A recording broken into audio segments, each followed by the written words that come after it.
తెలంగాణ రాష్ట్ర వ్యాప్తంగా ఈ నెల 30న జరగనున్న సార్వత్రిక ఎన్నికలకు భద్రాద్రి కొత్తగూడెం జిల్లాలో అధికారులు ముమ్మర ఏర్పాట్లు చేస్తున్నారు. ఈ నేపథ్యంలో పాల్వంచ అనుబోస్ ఇంజనీరింగ్ కళాశాలలో ఏర్పాటు చేయబోతున్న కౌంటింగ్ కేంద్రాన్ని పరిశీలించిన ఎన్నికల అధికారి ప్రియాంక అలా మరియు జిల్లా ఎస్పీ డాక్టర్ వినీత్తో మా భద్రాద్రి ప్రతినిధి Naveen face to face. Telangana రాష్ట్రంలో ఈ నెల 30వ తారీఖున ఎన్నికలు జరగబోతున్న నేపథ్యంలో దీనికి సంబంధించి జిల్లా కలెక్టర్ మరియు జిల్లా ఎస్పీ ఏర్పాట్లపై అయితే సమీక్ష చేస్తున్నారు.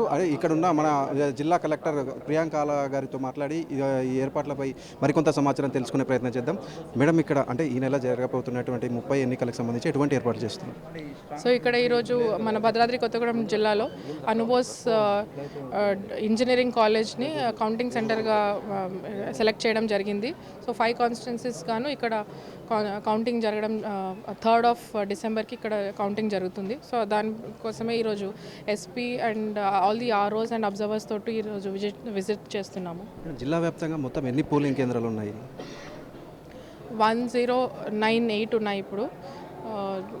సో మొత్తం జిల్లాలో కలిపి 1098 పోలింగ్ స్టేషన్స్ ఉన్నాయి. దాంట్లో అంటే సమస్యాత్మక ప్రాంతాలుగా ఉన్నటువంటి కొన్ని కేంద్రాలను గుర్తించామని చెప్పారు. దాంట్లో ఎన్ని ప్రాంతాలు గుర్తించారు?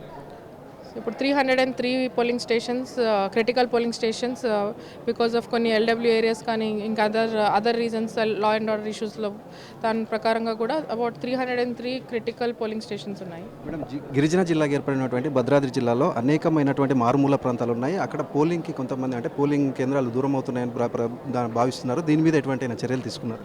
సో మేము as per ECI guide lines ఎంత దూరం ఉన్నా కూడా ఇప్పుడు కొత్త పోలింగ్ స్టేషన్స్ కూడా మేము 3 ఆక్సిలరీ పెట్టడం జరిగింది. సో ఇప్పుడైతే యాజ్ సచ్ ఎంత దూరం ఉన్నా కూడా వాళ్ళ దగ్గరలో ఉన్న పోలింగ్ స్టేషనే ఆల్రెడీ సెలెక్ట్ చేయడం జరిగింది. అలాంటి దూరం ఉన్న ప్రదేశాలకి ఏమి ప్రాబ్లం ఏమి ఉండదు.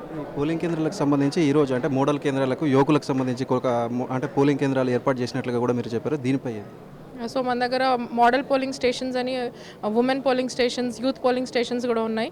సో ఆల్రెడీ అవి ర్యాండమైజేషన్లోనే as per ECI guidelines ప్రతి కాన్స్టిట్యున్సీకి ఒక యూత్ పోలింగ్ స్టేషన్ అని అంటే పోలింగ్ స్టాఫ్లో అందరికన్నా యంగెస్ట్ ఉన్న స్టాఫ్ని ఆ పోలింగ్ స్టేషన్లో సిబ్బందిగా పెట్టడం జరుగుతుంది. అలానే ప్రతి కాన్స్టిట్యున్సీలో 5 ఉమెన్ పోలింగ్ స్టేషన్ కూడా దాంట్లో పనిచేసే సిబ్బంది అందరూ కూడా ఉమెనే ఉంటారు. ఇక అంటే ఈ జిల్లాకు సంబంధించిన జిల్లా ఎస్పీ డాక్టర్ వినీత్ కూడా మనతో ఉన్నారు. అంటే భద్రతా విషయాలపై సంబంధించి ఆయన్ని కూడా తెలుసుకునే ప్రయత్నం చేద్దాం. సార్ చెప్పండి, ఏదైతే సమస్యాత్మక ప్రాంతాలుగా కొన్ని పోలింగ్ కేంద్రాలను గుర్తించారో వాటి పరంగా ఎటువంటి భద్రతా చర్యలు? సో మన దగ్గర ఉన్న ఇంపార్టెంట్ పోలింగ్ స్టేషన్స్ ఏమున్నాయి అక్కడ అన్ని కూడా నిఘాలు పెడుతున్నాము. అండ్ ఈసీఐ గైడ్లైన్స్ ప్రకారంగా whatever cameras is being arrange it's అన్నీ కూడా ఉంటున్నాయి. అలాగే from L W point of view కూడా we're highly alerted all over police entire rank and file.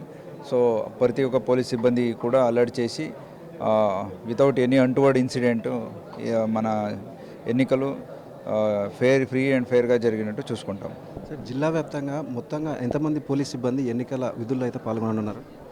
మనకి ఇంకా వస్తున్నాయి, సిఆర్పిఎఫ్ బలగాలు వస్తున్నాయి. అలాగే కంప్లీట్ వచ్చినాక కంప్లీట్ డీటెయిల్స్ ఇస్తాము. ప్రస్తుతానికి మన జిల్లా ఫోర్స్తో పాటు అడిషనల్ ఫ్రమ్ డిఫరెంట్ స్టేట్స్ నుంచి కూడా వచ్చినవి ఉన్నాయి. సో సెంట్రల్ బలగాలు కూడా ఉంటాయి కాబట్టి వాళ్ళతో అండుగా we will definitely ensure peaceful conduction of election. చివరిగా ఒక ప్రశ్న ఏంటంటే, ఇది ఒక మావోయిస్టు ప్రభావిత ప్రాంతాల్లో ఉన్నటువంటి కొన్ని ఏరియాలలో ఇప్పటికే ఈ యొక్క కరపత్రాలు వెలుస్తున్న పరిస్థితి కూడా ఉంది. దీనిపై ప్రజలకు మీరు ఏ విధమైనటువంటి ధైర్యం? Maoist has no relevancy in Telangana కాబట్టి వాళ్ళు ఇక్కడికి లేకుండా ఎక్కడో అటవీలు in outside the state ఉన్నారు కాబట్టి వాళ్ళది పట్టించుకో అవసరం లేదు. మనం వాళ్ళ కరపత్రాలకి ఎవరు కూడా విలేజర్స్ కూడా గిరిజన సంఘాలు కూడా బహిష్కరించాయి కాబట్టి that will have no effect on Telangana elections. Thank you. మొత్తంగా మనం చూసుకుంటే ఈ 30వ తారీఖున జరగబోతున్నటువంటి ఎన్నికలకు సంబంధించి పటిష్టమైనటువంటి చర్యలు అయితే చేపడుతున్నట్టుగా కూడా ఇటు జిల్లా కలెక్టర్ మరియు జిల్లా ఎస్పీ కూడా చెప్తున్న పరిస్థితి కూడా ఉంది. కెమెరామెన్ ఆనంద్తో నవీన్, రాజ్ న్యూస్, భద్రాద్రి జిల్లా.